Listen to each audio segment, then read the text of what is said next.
You give me the go. Yeah? People joining? Okay, so we just wait for some people to join and then we start in like, yeah, it's just on the hour. So let's give us 1 or 2 more minutes.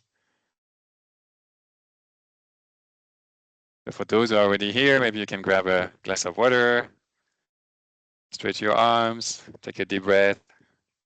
We're very happy to have you here. And we really want you to have also an enjoyable time, informative and enjoyable at the same time.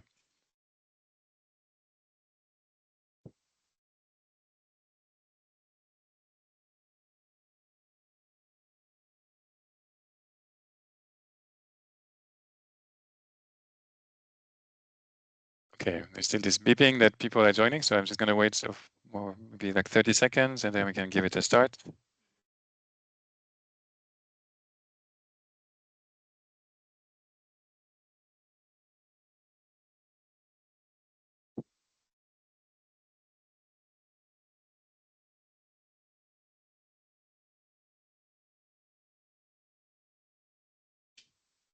It's good to see so many of you joining us.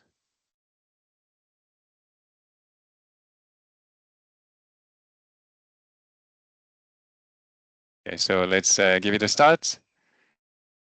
And those who are just joining us, welcome to, and also those who are already there for some minutes. So welcome to this info session on the EIC Accelerator and the EIC Step Scale Up. So this is my pleasure to welcome you on behalf of Euresearch. And we've seen quite a lot of interest. So let's see how the numbers will show up. Close to 200 registration to this event.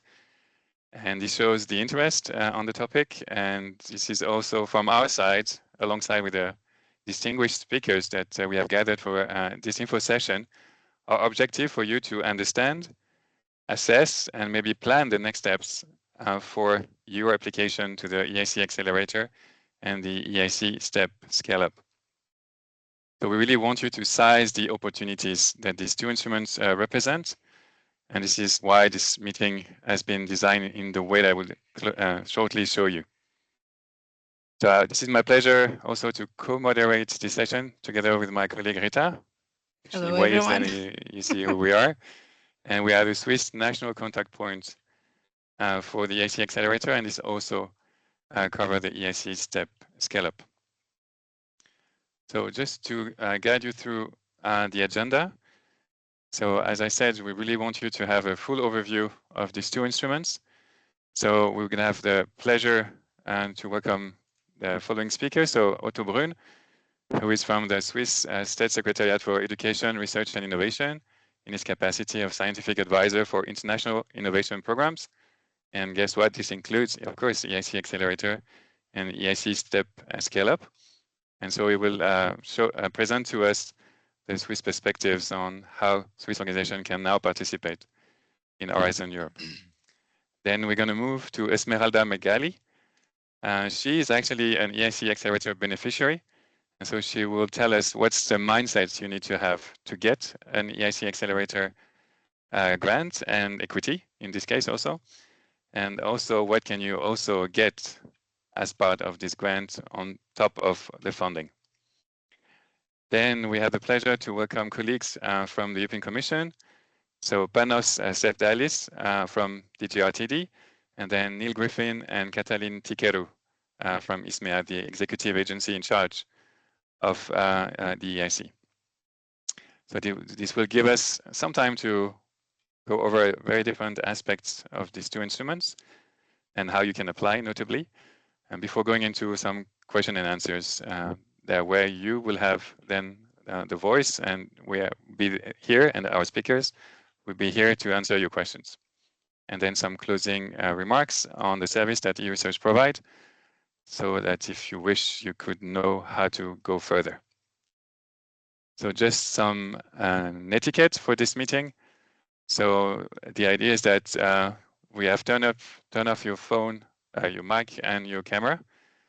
And this is just for the number that we are today, just to make it easy for everyone.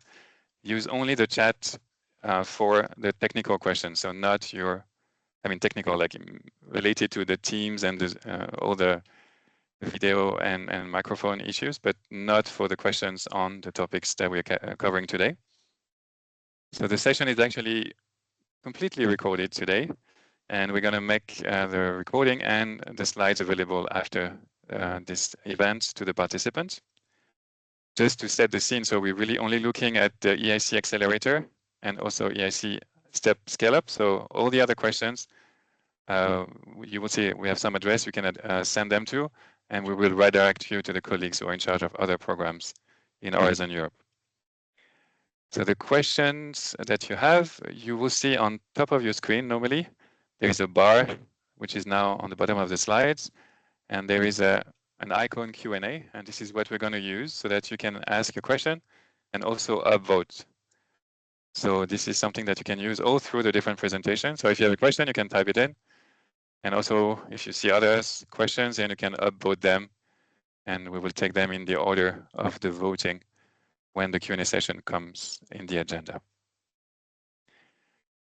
So this is what I wanted to share with you as an introduction. And now this is my pleasure to welcome Otto. So Otto, I already presented you. So if you have maybe some other words to maybe set the context, who you are, where you're from, and all this, and also sharing your presentation as well. Great. Thank you very much, Romain. Thank you very much, Romain and Rita, for organizing this event. Your events are always enjoyable and informative. Very much appreciated.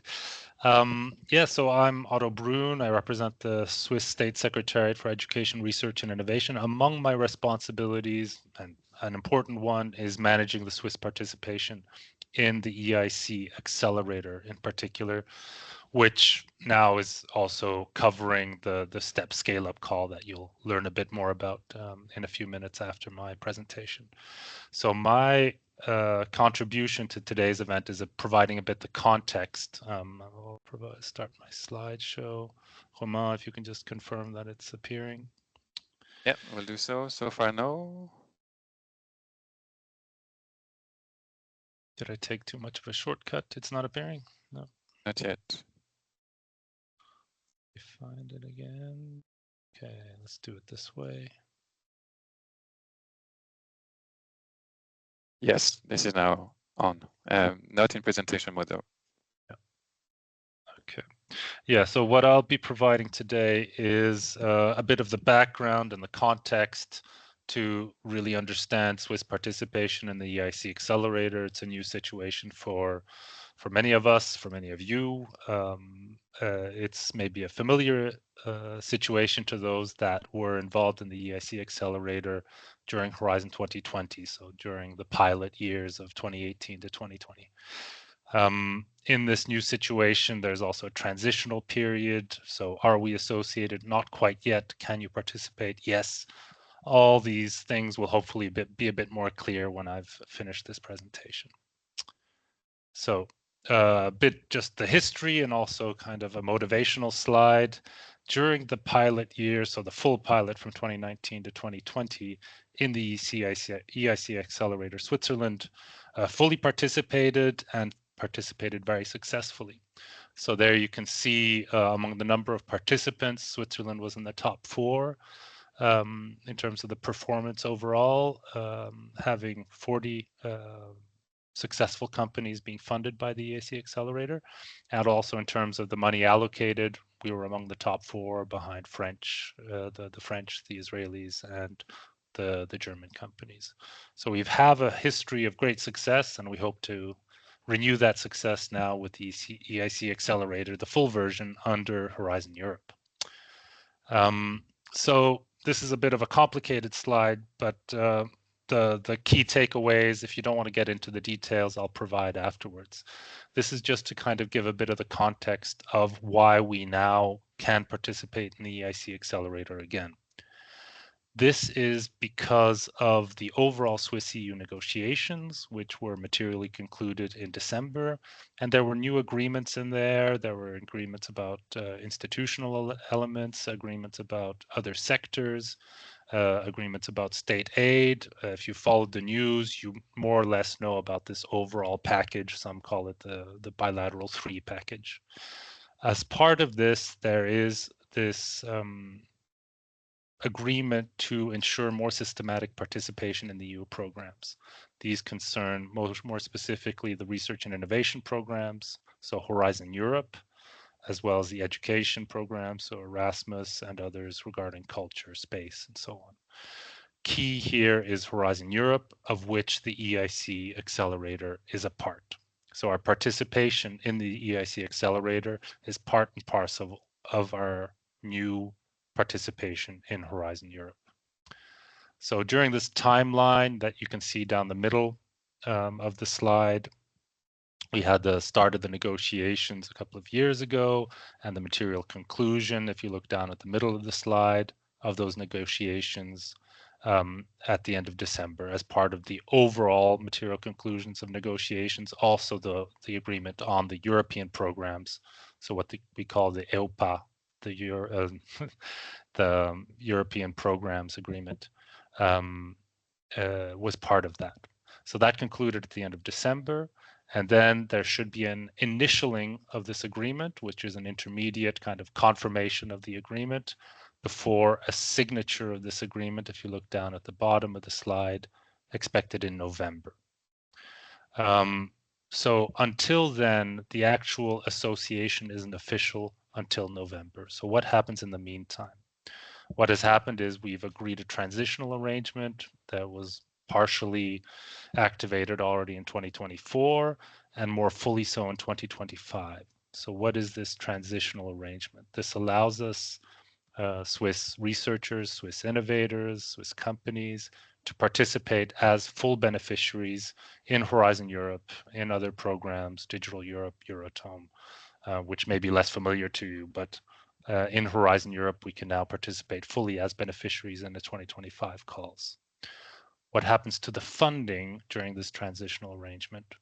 The agreement is that the EU will fund those after the signing of the EU programs agreement. Switzerland will provide a mandatory overall contribution to the EU, and in return, the Swiss participants in the programs will be funded directly by the EU, but after the signing of that agreement. And remember, the signing is foreseen in November. Let's move on to the next slide. So how does this work in practice? So the initialing of this agreement is expected in April, so next month, very soon. And for this period, Switzerland is paying this mandatory contribution to the EU. The research and innovators will be funded as of the signature, which is expected during November, for all the accessible calls of 2025. What does this mean for the EIC Accelerator and the STEP Scale-Up call? This means that if you've participated in the recent cutoff, so the March cutoff, then you may expect, if you succeed in the next round and make it to the interview, and if you succeed in the interview, you could expect a positive award announcement in, let's say, July, and then the grant agreement preparations will commence. Those grant agreement preparations may already be finalized. The grant agreement may be ready before the signature of the overall agreement between Switzerland and the EU on participation in Horizon. So this means that you should have to wait for the signature before the grant agreement can be signed. First, the overall agreement on the program needs to be signed, and then the grant agreement. So a grant agreement signature could be foreseen as of the end of November. The EIC Accelerator works in terms of cutoff. So if you're not quite familiar with the program, you'll maybe learn a bit more about it over the next presentations. The STEP Scale-Up call has no such cutoff. So it's not like the EIC Accelerator, which has, for this year, 2 cutoffs. STEP Scale-Up call is an ongoing application process, evaluation process, as you'll hear more about in a moment. And therefore, maybe you'll have an investment agreement prepared and ready. But again, the investment agreement will have to wait for the signature of the overall program agreement signature. So I hope that's more or less clear on what will happen. next steps towards full participation. So we can expect here in April the initialing of the agreement by the negotiators. The Federal Council has to decide on the signing of the overall package afterwards, which then involves the signing of the overall program agreement. And then that signing, which is expected in November, will have to be further approved and ratified over the next years. But the full association goes into effect as of the signing in November. So some take-home messages. Switzerland and the European Commission are working towards this retroactive association as of January 2025. The eligibility for the EIC Accelerator and the STEP Scale-Up Call 2025 is fully open for Swiss actors, so Swiss startups in this case, and SMEs. The grant agreement can only be signed after the signature of the full EU programs agreement. And then the EU funding will be provided. In the case that the program agreement is not signed, so if some issue should appear in the intervening period, there will be a SERI financial guarantee which is activated, but that will only be activated after November if there's an issue. I think that covers most of what I wanted to say, and I look forward to the rest of the event. Thank you very much, Otto. And if you have any questions, it's the time on this particular aspect. You can always put them in for those who join us, you have a bar with a Q&A icon, and this will be where you can post your questions and about the question of others. And this is something that you can do all through the event, so don't hesitate. So thank you again, Otto, and now it's my pleasure to pass on the mic to Rita, my co-moderator, for the next proceedings of this event. Thank you, Roma. And with that, we move immediately to our next speaker. It is my great pleasure to introduce Esmeralda Megali. Esmeralda is the CEO and co-founder of Xensio, an innovative digital health company based in Lausanne.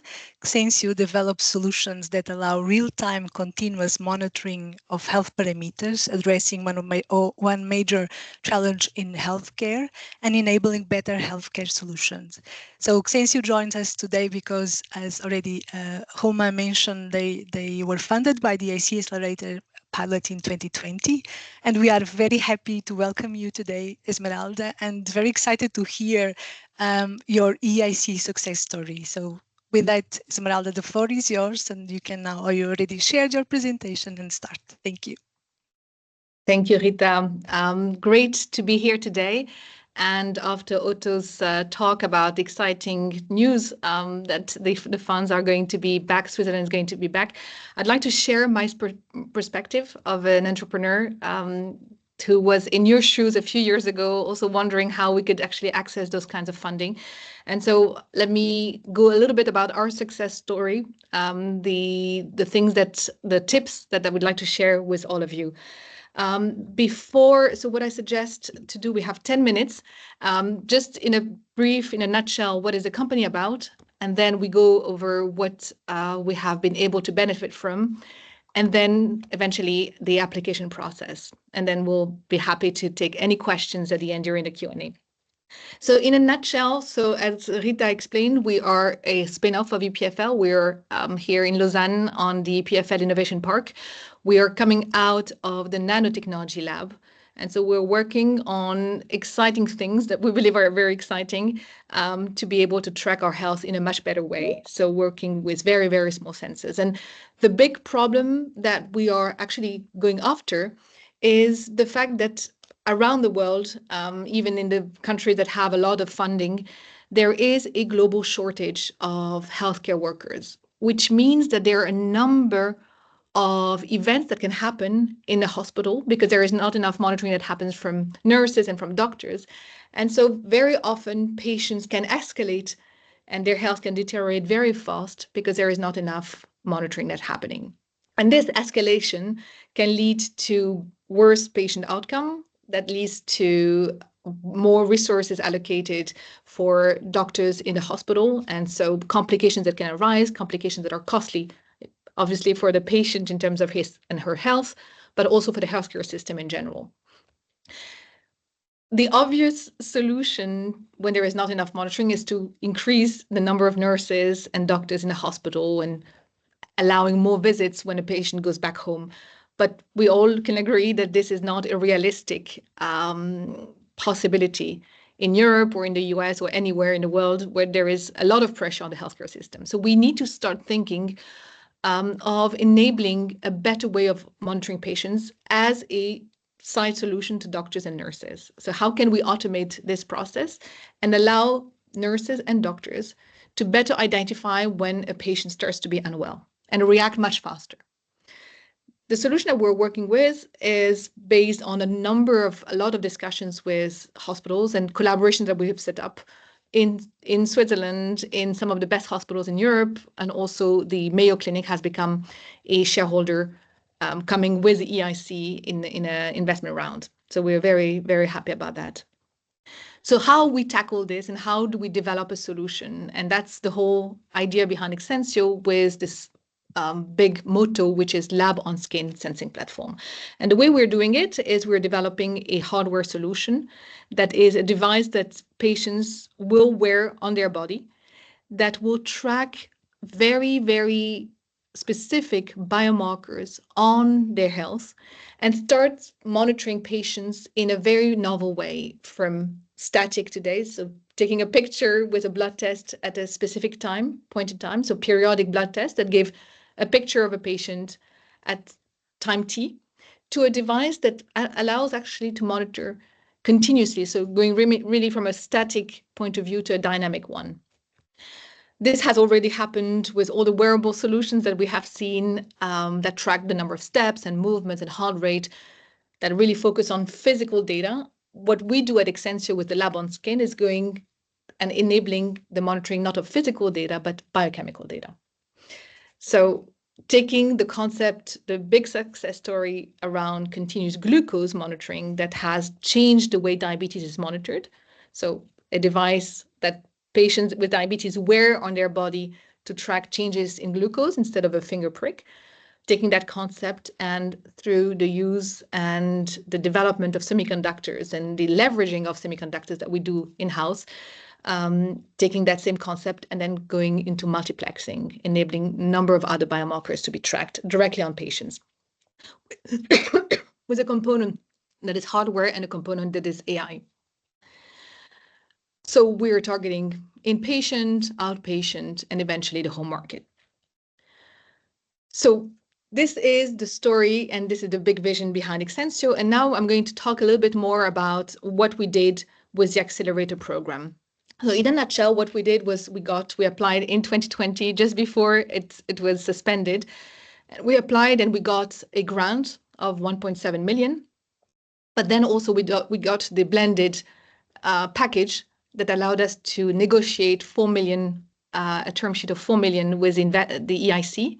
Actually, it was EIB negotiating on behalf. That allowed us to actually get in the seed round 2 million and then go again through a second due diligence to just now, a few months ago, to get the same amount in a Series A.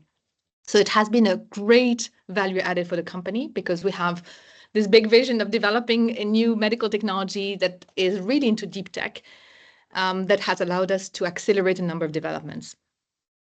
So to sum up, grant that has been great for preclinical technology development. We're really into deep tech, clinical validation, and equity 2+2. That were two separate negotiations that allowed us to bring new investors, a lead investor at each round, and then use that as to build a credibility of the company. And then also benefit from all the services that EIC can bring in terms of networking, bringing us to events, and giving us exposure that is really needed for startup companies. So it's an application, it's a big time commitment, but I would say in our case, it's been very rewarding, and I don't think we would have accelerated in the same way had we not had the EIC Accelerator. So let me go with a few tips. First of all, it's, I think, very good to take and imagine the place of the EIC. And the EIC is really looking for breakthrough ideas, that transformation ideas that have strategic importance for Europe, but has a global impact. So this is public money. This is coming from the taxpayers at the European level. And so it needs to be allocated to ideas that have really a huge impact, that are high risk, high reward, and if they're implemented correctly, could have a transformational impact on the life of European people. So this is something that to keep in mind as you're writing your application process. You need to look at this application from our experience and build a very convincing case. It's a very competitive process. I don't know the statistics on success, but at the time when we applied, they were very, very low. So taking really the scientific evidence or any evidence that you have, show what you have so far and give the proofs of what you have so far. Look also at the risks, how the risk profile is going to evolve during the life of the project and how you're going to mitigate those risks, and look into the product, the market, the clinical validation, all aspects of this innovation that you're bringing to market. Market traction is super important. So who already believes in your concept, your company, and how can we prove it? So we use a lot of letters of intent, but if you have contracts, if you have potential customers that are already working with you and can actually vouch for your technology and your solution, that's great. And the more you have, the better. And then what is really important is to have a coherent business model. So everything has to fit. Who will pay? Why? How are you actually putting all this into a very convincing story? When you start negotiating and presenting, so that was for the grant part, but as you also start negotiating with the EIB, if you apply for the blended package, which I really encourage everyone to do, you're not obliged to take it afterwards, but it's very, very fruitful. Consider the EIB as a top tier VC. They are very demanding. They conduct very long due diligence. And you need to, the same way as you would do with your due diligence when you negotiate with a venture capital firm, is to have very strong business plan, show that you're executing in a convincing way. This is a hard-learned story. You have to show sufficient runway, and we all know that it's super hard to raise money today. We want to have the EIC to be able to extend our runway, but the EIC is asking us to have enough runway before they can actually enter into and consider this for their due diligence, which is a very, very tough demand, but we understand they don't want to invest money and then we're not able to execute the way we're supposed to. So we have to understand also their point of view here. And also they want to come with strong VCs in the pipeline. So they were also asking questions about who we're talking to, what is the pipeline of the conversations that we're having, what is they want to have a lead investor. So they would only enter into the deal if there is a lead investor, and they made a due diligence on the lead investor. So we had a European Swiss lead investor for our seed round, which was Privileged Ventures. And we just got our lead investor for a Series A, which is a US Taiwan investment fund. And so for both of them, they conducted their due diligence. And so they're demanding. And then once they enter, you have to treat them like other board members. So we have an EIC person since our seed round on the board, but they never actually took the opportunity. So they were observers, but they're observing and having access to all the same information as other board members. Be resilient. It's a very long process, a very low success rate. So you have to, unless you put a lot of time to do an excellent proposal, it's not worth the time. We're all very, very stretched. We have to look at and do the operations of the company at the same time. So it's a big time commitment, and there is a certain threshold of time that we need to allocate for that. Euresearch is a great resource. We use them. We went, I think they reviewed, they helped us for the interview. They did a mock interview, which was great. It's a long, very long and tedious process that is not you don't have the full picture. So things take time. It can be blocked. You have to follow up very closely.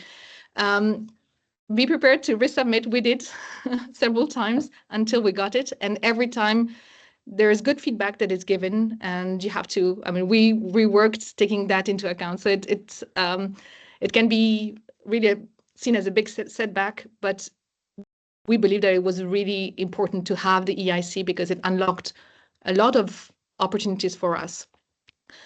I think I'm almost on time, but I just have to say because it's a very demanding process, I would say that you're always actually making big leaps forward as you're preparing, even if you have to resubmit. So I would encourage everyone to use this also as a good way to make sure that you have a compelling strategy. So it's not just writing the EIC proposal for the sake of it, but it's also a good way to reflect on our strategy to make sure that everything is consistent, like the product that you want to bring to market is aligned with the market needs, is aligned with the team that you're putting in place, which is also aligned with the resources and the use of proceeds. So making sure that everything fits in a consistent way is a very good exercise that is not lost actually as entrepreneurs for our strategy.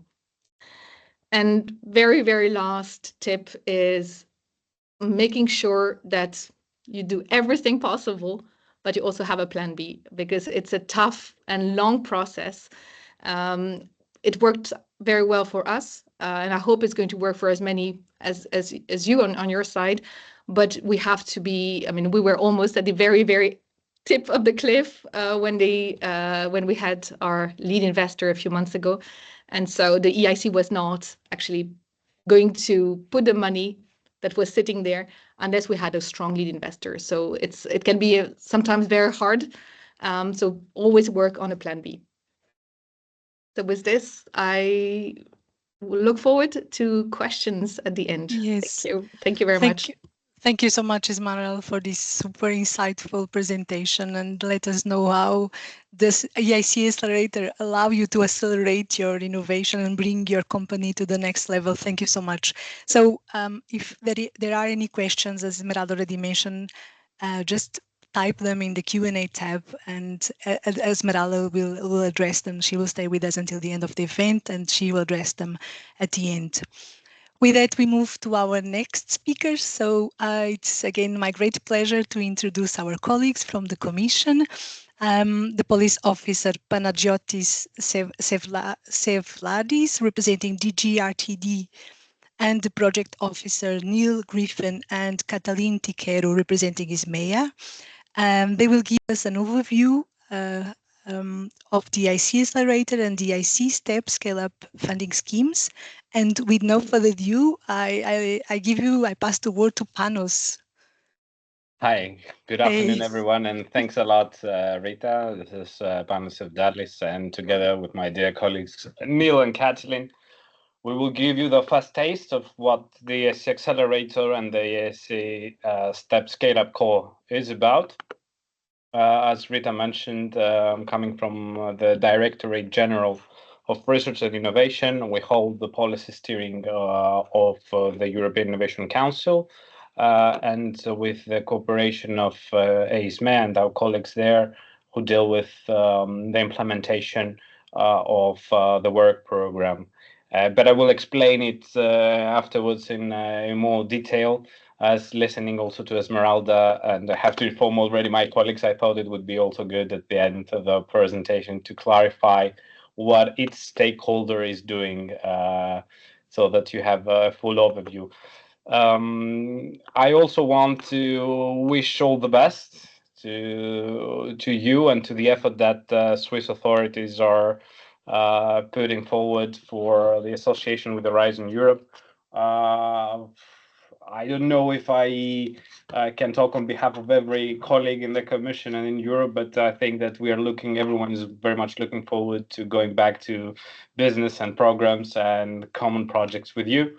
And then, without any further ado, I will start talking to you about the European Innovation Council, kicking off from the political message, which stems from the Commission's President, You know, with the change of every college, the president is defining those actions which every commissioner responsible for the portfolio has to deal with.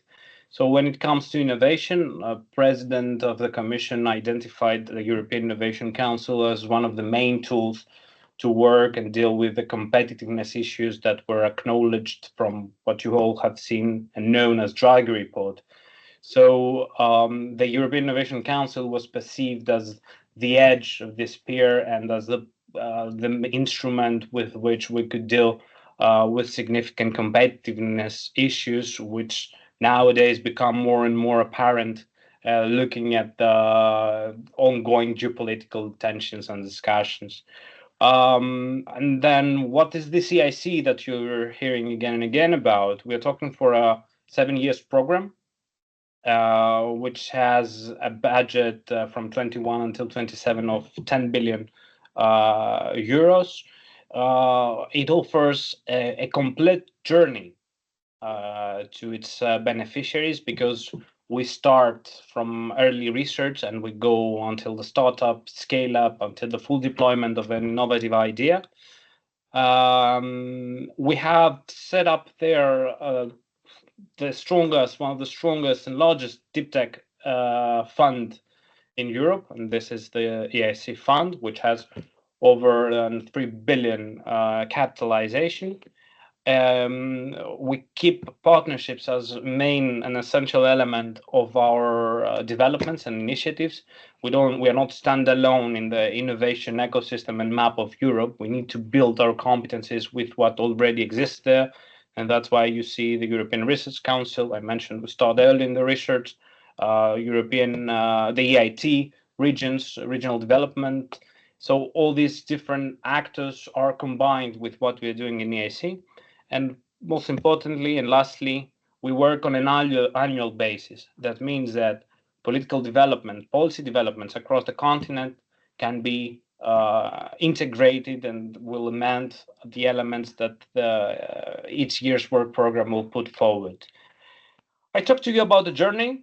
I wish you the best about joining us in this journey. And this is in front of you, the EIC journey itself. It gives you an overview about what it's all about. You see the different financial tools, the Pathfinder, the Transition Accelerator and STEP that we're going to talk about today, and the last two, the mechanisms that we are going to talk about today. But as I said, we are talking for a system and an instrument which has many mechanisms, which we set up in the Commission together with ASMER.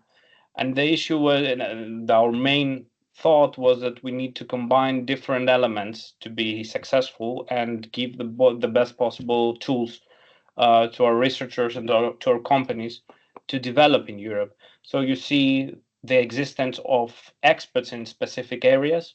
You know very well, being here, it means that you're dealing with innovation, that its angle of innovation hides a lot of intricacies, complexities, which you constantly need to dig to. So you need people who have the essential knowledge on top on what we are building to assess emerging and upcoming trends. Program managers are very active and an essential hand of help on that. And then what I also want to mention is what we do through the business acceleration services, because it's not about looking at the EIC as, a financial instrument which gives money. It's everything that complements it. It's what Esmeralda mentioned before, that you don't need only the money, you need just significant support when it comes to building relationships with investors, entering the market, matchmaking processes, and even learning how to pitch your idea is a process which companies across the continent need significant support. And that's this full package that the EIC, that makes EIC special in the current Horizon Europe map and the current innovation funding programs map. But this gives you now focusing on the budgetary approach and the budgetary picture.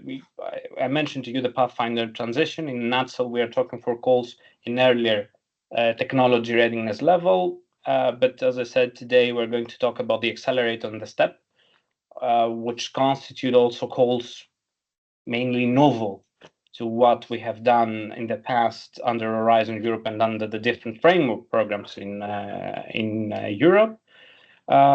These calls have almost a 1 billion euros budget for 2025. In the case of STEP, you see that this 300 million are going to one specific call. What makes Accelerator different, and I will say that afterwards, is this split that you see, and this is because we have two main calls under the Accelerator. One, which is a bottom-up call. Any idea on deep tech can apply, and this is an open call approach. But we also have a number of challenges, which are thematically oriented calls, and this for 2025 will have 250 million of a budget. Now, let's see what we are looking for in the accelerator, because I'm talking about innovation, but someone will tell me that there are so many different areas of innovation. What are you looking for, or who can apply them? So we are talking about startups and SMEs. First of all, startups and SMEs constitute the backbone of the European economy, and we were always looking for ways to support them and ensure that they will have access to the essential capital to develop rich technical milestones, but also scale in the market. We perceive that Europe has tremendous research and technological talent. So building on this capacity, we perceive that we need to look for technological breakthroughs, and that's what the deep tech element is in the EIC. And finally, it's quite clear in the VC world that this kind of areas need anchor investors who are going to invest with in a long run, because we're talking for companies which need significant time to mature, and it's definitely risk capital as EIC is stepping in areas where conventional funding finds too risky to enter. What is the kind of funding we're providing? Now, I'm giving you an overview of the different elements that you will see in the EIC, and then actually depicts the funding mechanism. The uniqueness of EIC stands with the blended finance. We're talking for the possibility to get a grant, which will help you reach a number of technical milestones. This grant will go to up to 2.5 million.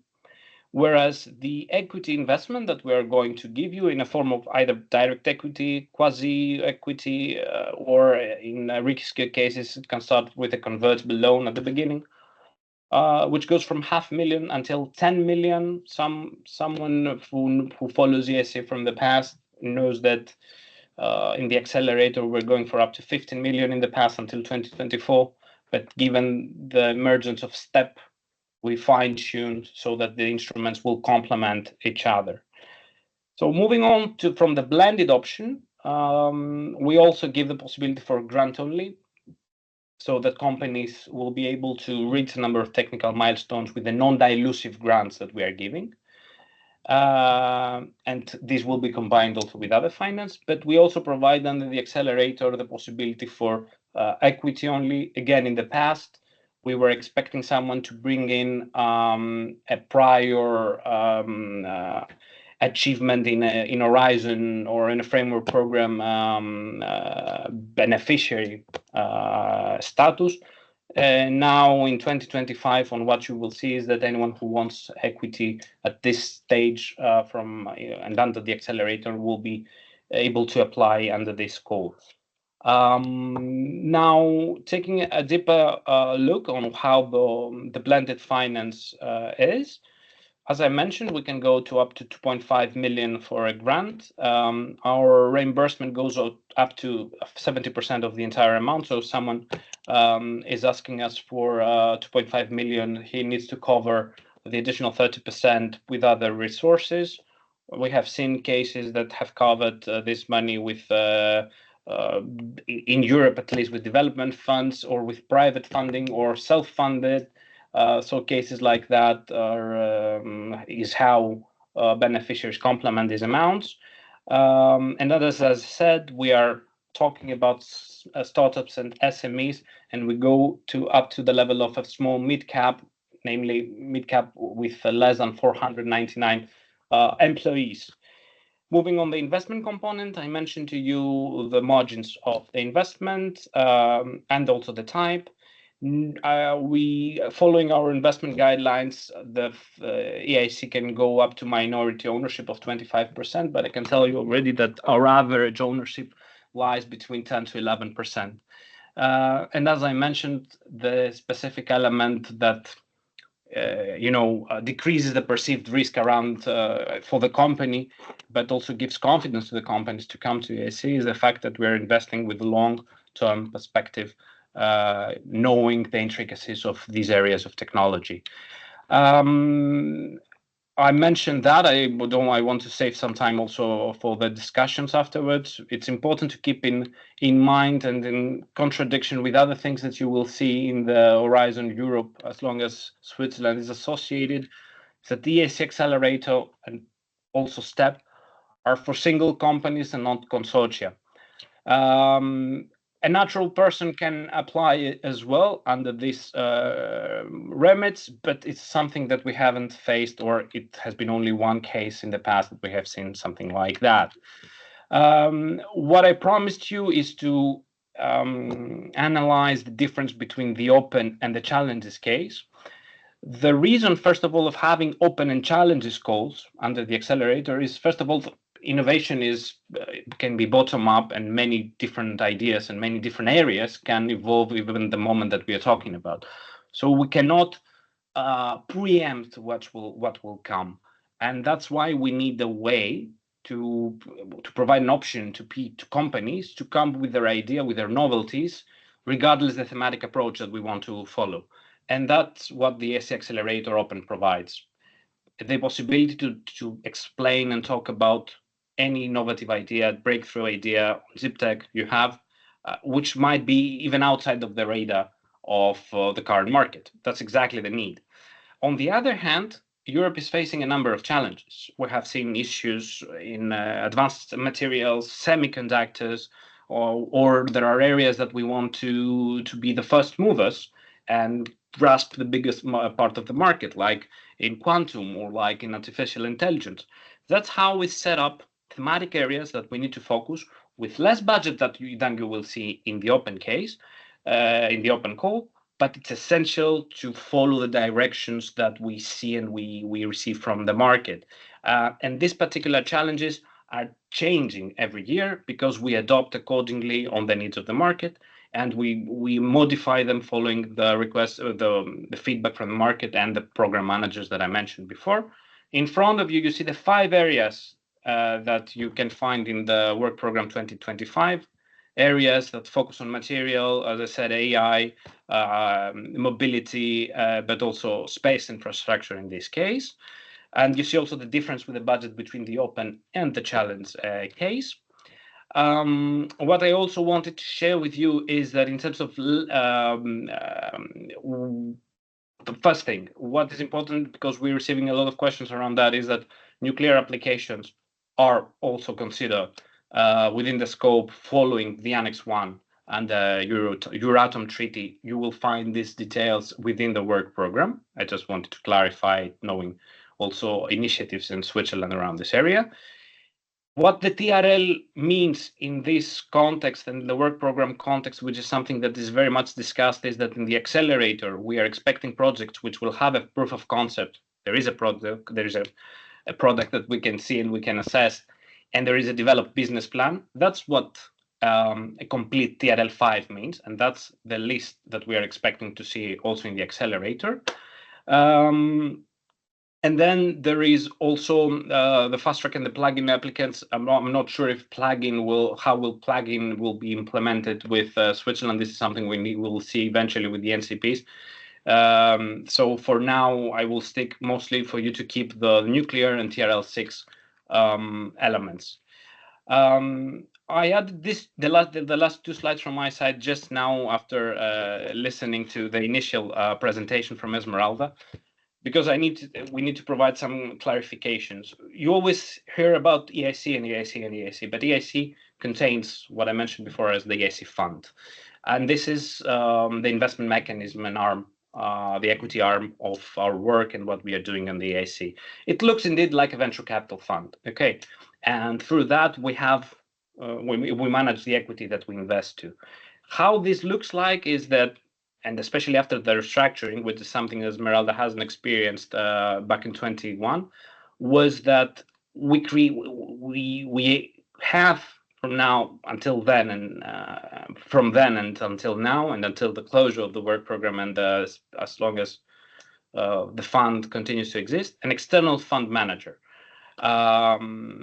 who is working with us. And this is how the EIC fund looks like in terms of stakeholders. We have the fund manager who is working on the investment and the divestment in decisions. European Investment Bank is our investment advisor, the Commission investment advisor. They will conduct the financial due diligence. They will help us with the investment proposal, and they will support the portfolio management with the knowledge that the investment advisor has. But EISME and the Commission will be then, Commission will do the award decision, but EISME will work on the evaluation and the selection of the proposals, and of course, the coordination. So it's important to have that in mind, that what you will receive and what you get is a combination from different stakeholders.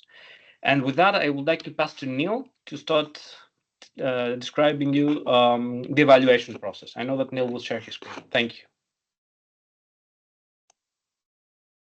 You're muted, Neil.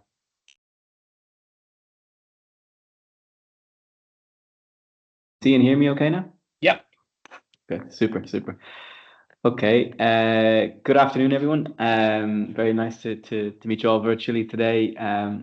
My name is Neil Griffin. I am working with ISMEA, so we're in the executive agency rather than the commission, and we're in charge of executing the call, so to speak. So myself and Catalina are involved in the call coordination, and the idea of these slides just to specifically focus on the EIC Accelerator is just to give you an idea of the actual evaluation process and the application process as well. So you'll see here just the kind of an overview of the different stages for you as applicants, your journey. So yeah, so to speak, and kind of give you an idea of what's involved. So we have, you'll see 4 steps there. Essentially, it's 3.5 steps. So you have a short proposal, a full proposal, and a jury interview. I say a half step because in between the short and the full proposal, you have this coaching element, which is offered for free by ISMEA, and that enables you to help with your design, not exactly writing your proposal, but helping you kind of challenge your own innovation and to try and to get the best out of your application. So yeah, just to maybe start from the start. So if you have a fantastic idea, so that it's disruptive, transformative, and there's this deep tech element, all the kind of the elements that Panos was talking about there, then you should try to submit a short proposal, which is approximately 12 pages, a short document kind of outlining the main points of your innovation. It's structured form, so you'll have a template on the platform. So this is the funding and tenders portal where you do the application, and that will have more instructions on how, let's say the nuts and bolts of the actual application writing itself. I suppose maybe different to some other calls, we have a pitch deck and a pitch video element, which is, it gives you an opportunity to put a face to a name, and also to kind of get you coordinated for this pitch deck, so which will later lead on into the interview. So I'll get to that in a second. As I say, once you pass that stage, then you're invited to submit a full proposal. You'll be offered 3 days of training through the ISMEA Business Acceleration Services. That's up to you when you use it. It doesn't need to be used for your first submission. It could be used, let's say, if you did not If you weren't successful with your first full proposal and you have to resubmit, you could take the option then. But just to be aware that that is available to you. So then when we have your full proposal ready, there will be 2 cutoffs per year. That's how it's looking at the moment. So actually the first one is just past the middle of March. So we're actually in the middle of an evaluation process right now. But the next one is in October 1st.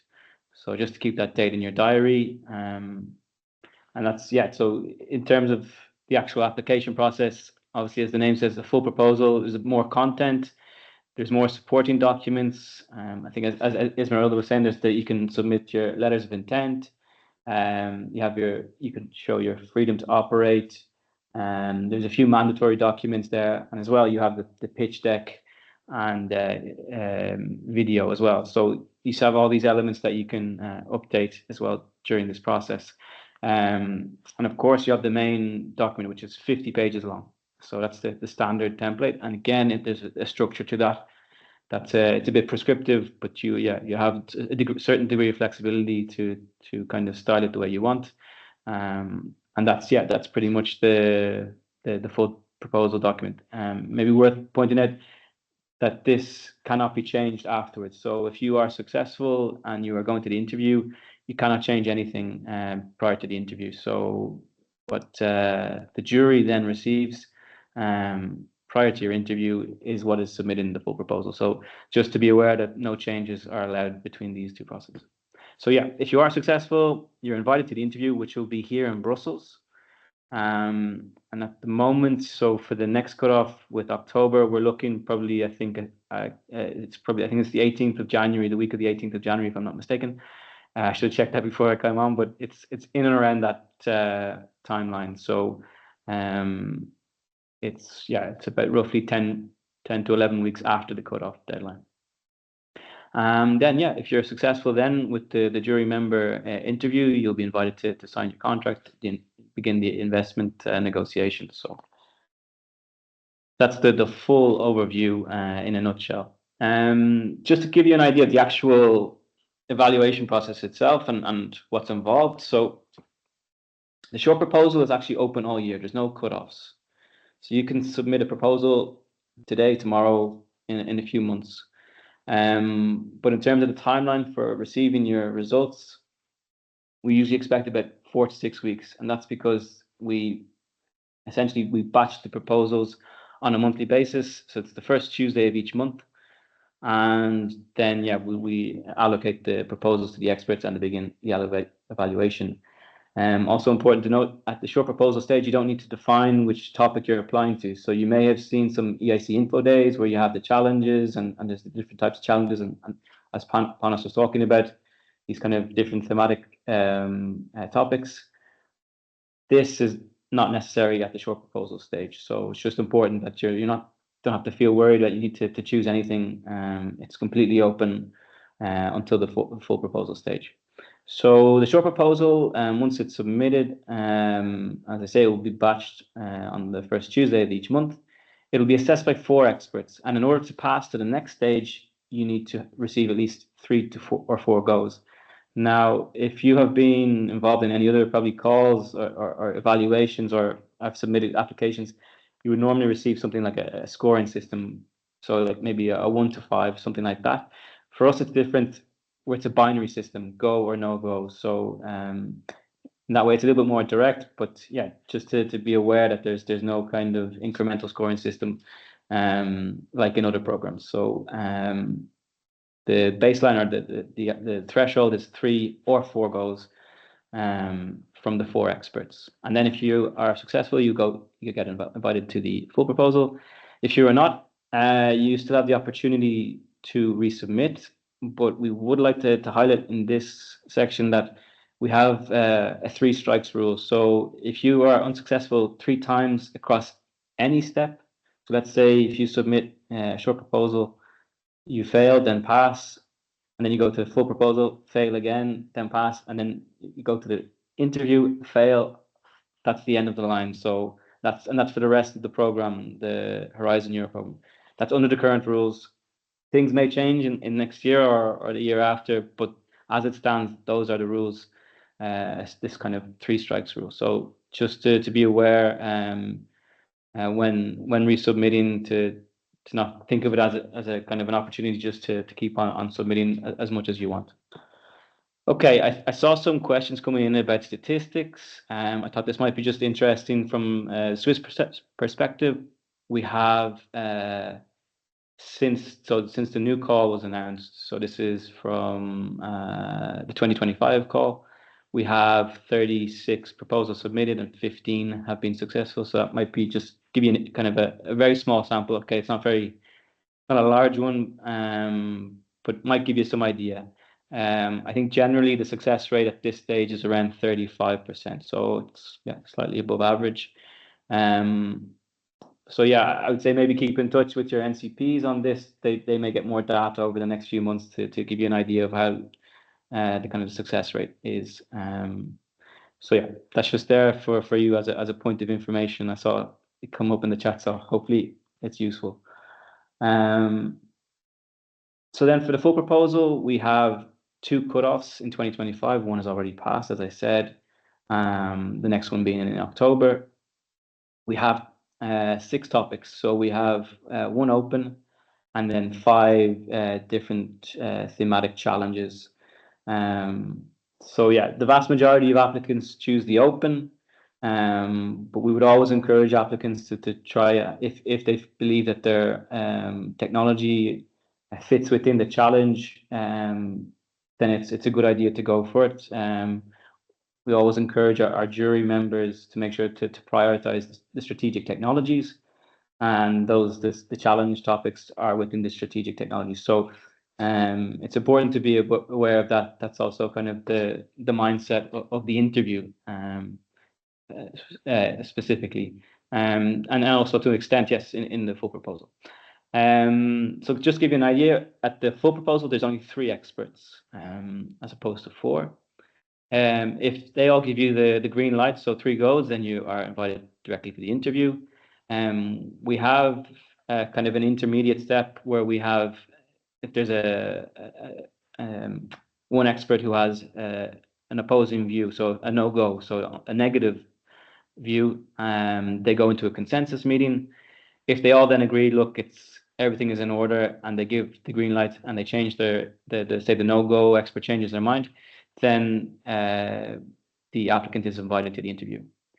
If it still remains that there's a doubt, so that there's this remaining no-go, or if they all agree that it's not a good proposal, then again it will be rejected, and there's a potential for resubmission based on the rules that I was discussing in the last slide. Okay, so also just for some more stats, this is the overall view of the full proposal submissions since the start of the accelerator. So yeah, I think 25% is a kind of a rough guideline that can change from cutoff to cutoff. I think in the last cutoff we're actually running closer to 35%. But yeah, just to give you an idea, these are types of success rates you can expect to see in a full proposal stage. So hopefully that gives you an idea. Then last but not least, so the interview process. So if you are invited to an interview, it will be here in Brussels, so physically on site. And it's normally, it's about an hour and a half altogether between arriving in the building, doing the interview, and then finishing up with the jury. So just to give you an idea of the time. And yeah, the idea is for you to come in, give your pitch. It's usually a 10-minute pitch. So please keep that in mind when you're preparing your pitch deck document, that it should be made with the idea of actually presenting it to a jury. Sometimes we get lots of 50-page pitch decks, which obviously they can't be shown in 10 minutes. You'll have probably between 3 and 6 jury members, depending on maybe conflicts of interest in the jury, availability, various issues during the week. And then if they decide that you are, let's say, worthy of the go, then you'll be invited to prepare the contract and the investment negotiation. If it's a no-go, we have what's called a seal of excellence. So in the slide you see here, so it's to facilitate funding from alternative funding sources and access to the EIC business acceleration services. So on the first part of that is country dependent. I'm not sure exactly how this will work within the Swiss context, but I know in other countries it can allow certain companies to get access through. Okay, it won't be as much as the accelerator, but a significant amount of funding based on reaching this stage of the evaluation process. And then there's also a possibility to get some further coaching through the business acceleration services. That's kind of separate. And then, yeah, we also have the possibility that there's no C-level excellence awarded. Okay. And then just to give you an idea of who's actually in the interview. So we have our jury members, and they're expected to read all the proposals and they should all have kind of equal opportunity to ask you the questions. So usually it's about 25 to 30 minutes that the jury will have. So it's quite a short amount of time, but they try to pack in as many questions as possible. And then we have the moderator. So you'll see there will always be a representative from ISMEA there or RTD from the Commission. And they're there to make sure the rules are being followed. We also have non-voting members. So we'll have a representative from the EIC fund, and also the possibility for ISMEA program managers. And they're there to give more technical advice to the jury on certain aspects. Say that the program manager for ISMEA will be kind of an expert in the kind of technical expert in the topic. So they're there to give advice, and they will ask you questions during the interview itself. So just to be prepared for that if you reach that stage. There's a possibility there will also be some silent observers from our team, just to keep an eye on the process and make sure everything is going well. So it's just to be aware that there could be quite a few people in the room when you do your interview. In terms of the timeline, so as I said, the short proposals are batched monthly, and we would probably around 4 to 6 weeks in terms of a turnaround time to get your results. So first Tuesday of the month. Usually, I think we've been going around 4 to 5 weeks so far the last few months. So, if you are planning to apply for the October cutoff, I wouldn't apply any later than August. That first week of August, so the first Tuesday in August is really the last chance saloon for you if you want to apply for the October cutoff. Then in terms of the full proposal, so that this is obviously cutoff based, and then we try to inform applicants in about 8 to 9 weeks. So, for example, I think the applicants who applied for the March cutoff will probably receive their results by end of April, early May, thereabouts. And then once you come to interviews, you receive your results usually around 3 weeks after. So I think, as Esmeralda said, it's a long process. It can be quite tedious, but I think, relatively speaking, we're quicker than most other programs. But still, I think if you're looking for funding, obviously you always want to have it quicker. Okay, so that's my side. Finished for the moment, but keen to hear the questions as they come. Yes, so just we are already a little bit behind our schedule. Panos, I give you extra 10 minutes. Is it fine for this that we can move to the Q&A? Yes, I will. I skipped already some slides, and Rita share with the participants the slides. If you thought that you will catch your breath after the first accelerator presentation, no, you will not. But don't worry, because soon enough the agreement will be in place, as Otto said at the beginning, and soon enough we'll be in Zurich or wherever you want, and with the organization of Rita and the team and Roman, I hope to see you all also very soon in Switzerland. EIC step call. Keep in mind what you have from the accelerator, or what you kept from the accelerator so far, and let's build a step further. We have only equity here, larger tickets. So from the 10 million that we stopped in the accelerator, now we go from 10 to 30. And you need to make the case for an investment round of 50 to 150. So what I have also here is that following a gap that we saw in the financing in Europe, for larger investment rounds, for later rounds, still high risk. For these reasons, we have developed this EIC step call. For 25, 26, 27, for these 3 years, we're going to put in total 900 million euros, 300 million per year. That's the initial planning. And what makes main difference with the accelerator is, first of all, the 3 specific areas that you see. We focus on specific technologies in these 3 areas: digital and deep tech, clean tech, and biotech. You will tell me, Panos, this is too vague. I agree with you. That's why if you follow the step guidance, they are enumerating one by one the areas that we are talking about and are eligible for this step call. And this is a dynamic document. It's still developed. So by clicking on this document that Rita will share with you afterwards, you will be able to find in more detail these areas. Or if you fall under this in a broad sense, you're still eligible for that. Main difference comparing to the accelerator, the pre-commitment. I'm sure that you have seen it already. And the pre-commitment, first of all, will happen because talking about larger rounds than we have seen in the accelerator, we need to identify that in your project, there will be an investor who already sees the potential. This gives us also the confidence. Of course, we are crowding in and we are stepping in to catalyze risky investments. But since we are going to move to a very quicker process than what you see in the accelerator in terms of the investment, this facilitates us to move ahead. And you don't have grant here. So we perceive you as a company, as a startup ready to scale up. So the pre-commitment is what you have seen as what you will see as a main difference. I mentioned the areas, and you understood more or less the level of ambition that we set under the step call. Let's see how the qualified investor would look with an example. And we'll discuss also what qualified is afterwards in the Q&A. I'm sure that there will be such a question. In a case that you want to do an investment round of 100 million, we expect you to fulfill the letter that is attached to the application from an investor who shows his intent to support you with the 20%. Doesn't need to be the lead to lead the round.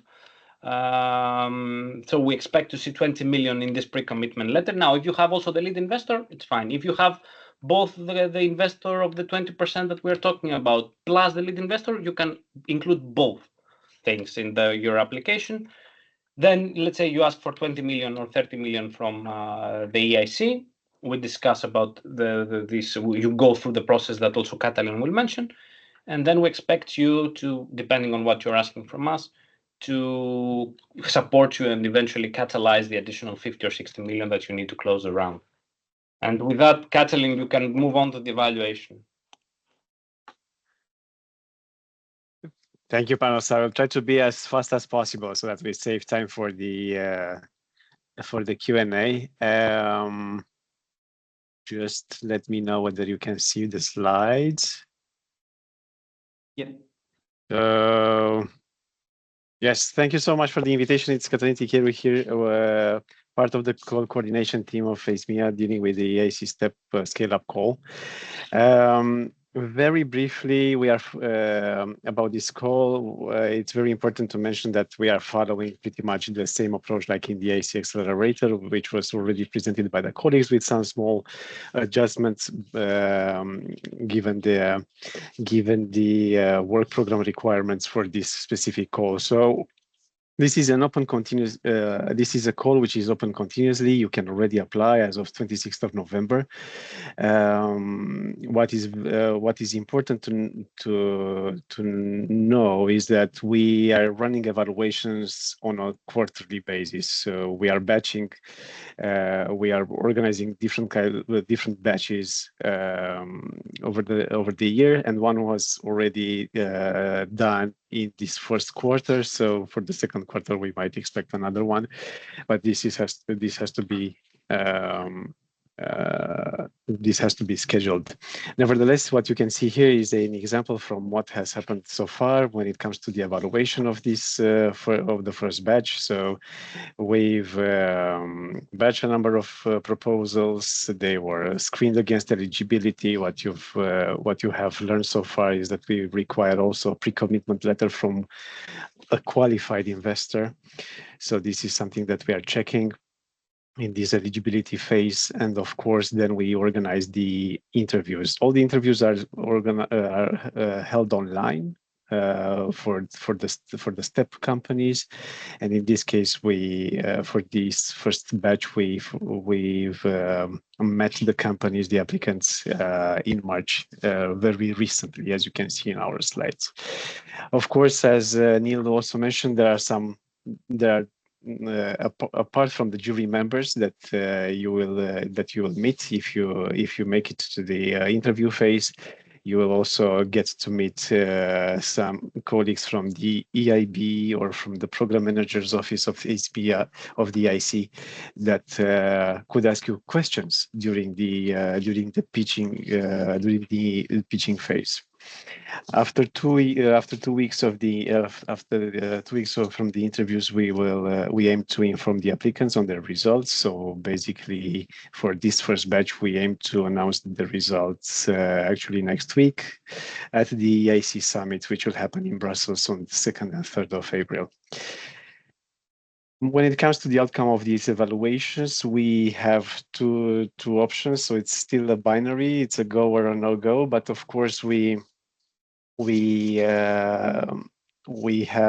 there is a slight difference here. So you can receive a go and the step seal. So the step seal means that it's a sovereignty seal.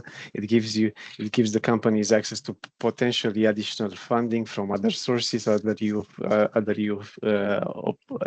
funding opportunities, as well as business acceleration services of the EIC. So if you are successful, you will also receive the step seal. Then we have the option where a company receives a no-go, but the jury may decide also to grant this step sovereignty seal. So this is in a nutshell the outcome of the interviews. Of course, after the evaluation, we are running a certain number of processes that I won't go in detail now in the interest of time, but you can check them afterwards in the site that we will share with you. The evaluation, perhaps before this, it's worth mentioning that once you can access the templates that you are required to fill in by going on our website and by going on the funding and tenders portal, where you have all the templates available on the call page. So what you'll have to provide is a full business plan, which is called in our jargon Part B. Of course, information about financial plan and consent. This is an Excel table that you will have to upload and to fill in a pitch deck of maximum 15 slides, which will have to be also presented during the interview if you are successful, and if you make it to that stage. The pre-commitment letter, we've already covered it, and you have a template available so that it's easy for you to submit it. And then ownership control declaration, as well as CVs and letters of intent or freedom to operate analysis that you could upload in your application. When it comes to the evaluation criteria, this is similar to the EIC Accelerator. So we focus on the excellence of the impact and the implementation and risk of for each proposal. But for the step scale-up call, we also look at the step specificity. So that's why we've introduced the step impact in the impact section. So basically, you'll have to justify in your proposal how basically your company, your product support strengthen the competitiveness of the EU single market, or how do you reduce the strategic dependencies on various foreign actors through your application. And of course, in the implementation risk criterion, you should also consider an additional sub-criterion called investment leverage. So here we need to understand how realistic your plan is when it comes to raising the equity that you want for this proposal. So we want to know how mature this funding round is, how we will be able to attract 3 to 5 times more the amount that you're requesting from the other investors and so on. In the other slides, sorry, please. we are almost, we right. already reached all right, so this is actually, that's what I wanted to say. So that's pretty much that we are following the EIC Accelerator evaluation criteria, but that we have those differences. Of course, on the next slides, you will see all these details in much better explained, and some guidance documents are also available in the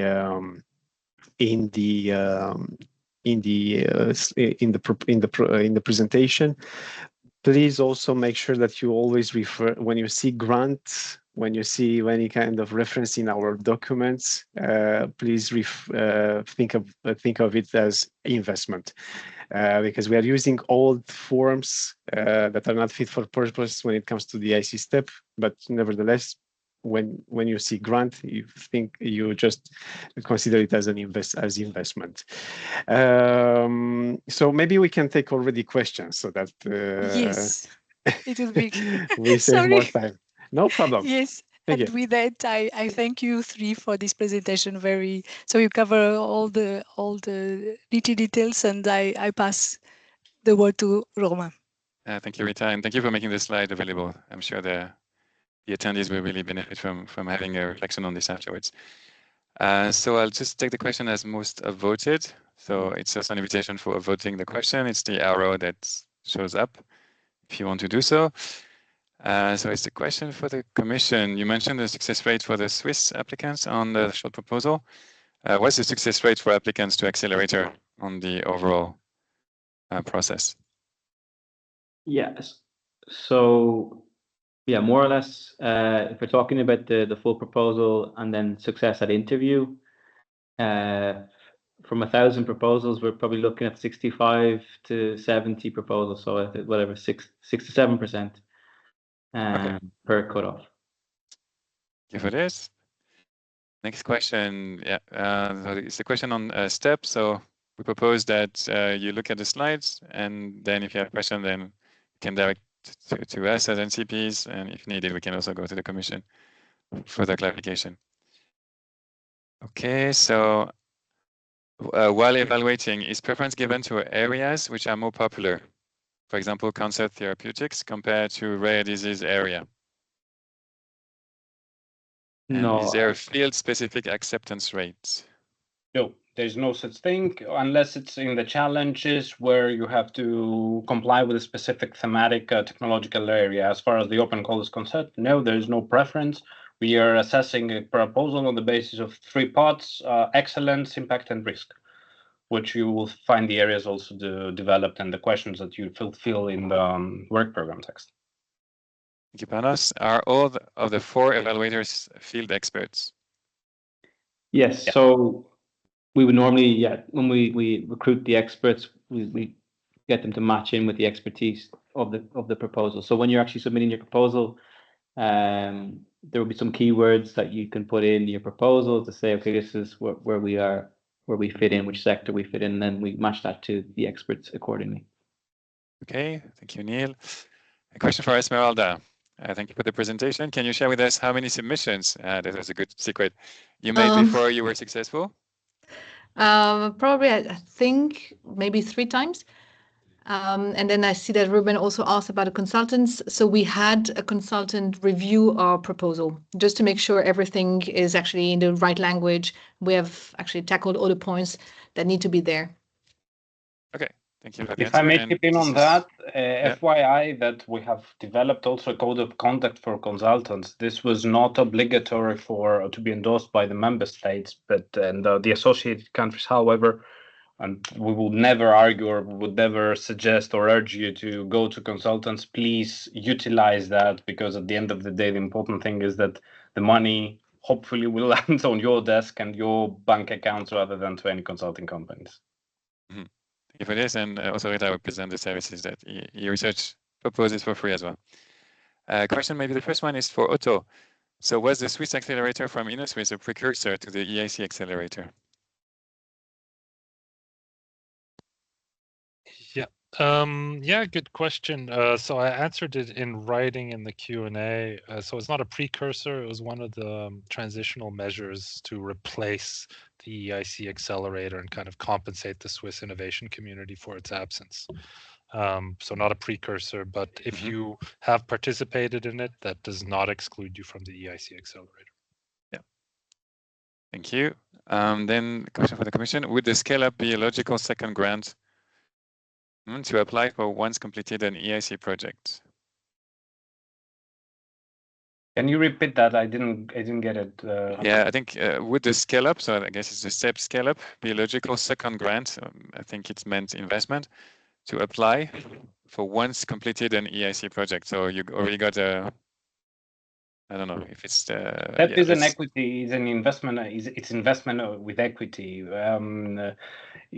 Commission, and when I'm saying commission, I mean the shareholder. We become shareholder to a company, and then we transfer the shares to the European Investment Bank. You have commission as a shareholder. In this context, it's not a grant. We are investing to a company. What is also important for you to keep in mind, and Esmeralda mentioned it, but in the time frame we didn't manage to elaborate, you will have a board member in your company, which normally is a silent observer. But what we also did, given the needs that we saw and the feedback from the companies that we have in our portfolio, which recently exceeded 270 companies that have signed with us an investment agreement, and 1 billion euros investment from our side, is that we tried to create a pool with experts on specific areas from specific countries and different competencies. And depending on the need of the company, of our portfolio, we will allocate the necessary expert to be part of the board, to provide extra help, an extra helping hand in strategic decisions at the board level. I think it's time for the last question for the sake of time. So what is the TRI requirement for STEP? Is there a specific one? There's no specific one, and it's important to keep that in many technologies, for example, quantum, which is a very strong area that Europe tries to lead the world in the global market. Many times we are in a lower TRL there, so we do not frame it on purpose, and we do not specify it on purpose. Because we understand the needs of the different technologies. But what is mainly different, and that's why STEP is different than the accelerator, the scaling possibility is way bigger, because someone who does this STEP application has to make a case for a big investment round. So, and present a pre-commitment. This pre-commitment, in order to be, reliable, because we're going to check the investor, it means that it checks a lot of boxes when it comes to the market deployment. So that's why you don't see a TRL specification STEP. Okay, thank you all for your answers, and thank you all for your questions. It was very lively, and just for the sake of time, we have to move on to the last part that we wanted to share with you today. So I'm just gonna, voila. Oh, you can already. Yeah. So just some final words about Euresearch and our services. So we are, next slide, please. A network of offices spread all over Switzerland. You can contact our regional office. You can contact us here in Bern. So Euresearch serves as your guide for European research and innovation. Next slide, please, Roma. We are funded by the Swiss Secretariat State for Education and Innovation. Because of that, our services are free of charge, as already mentioned today. We recommend that you register so that you can stay informed about European funding that are available there for you. Next slide, please, Roma. And so basically our service is pretty much what you've seen today. So we inform, advise, and connect. we inform by organizing info events like today's event. We advise, as Esmeralda mentioned, by doing proposal reviews, proposal advice. We will guide you through on the process of your application, and we also help you to connect with partners. So before we close today's event, we have a request. Next slide, please, Homa. That will take only 3 minutes. So just if you could please reply to our survey, because your opinion matters to us, and we would like also to know what are your impressions of today. You have here the QR codes, and I think yes, Cornelia just copy the forms in the chat, so you can also assess it there.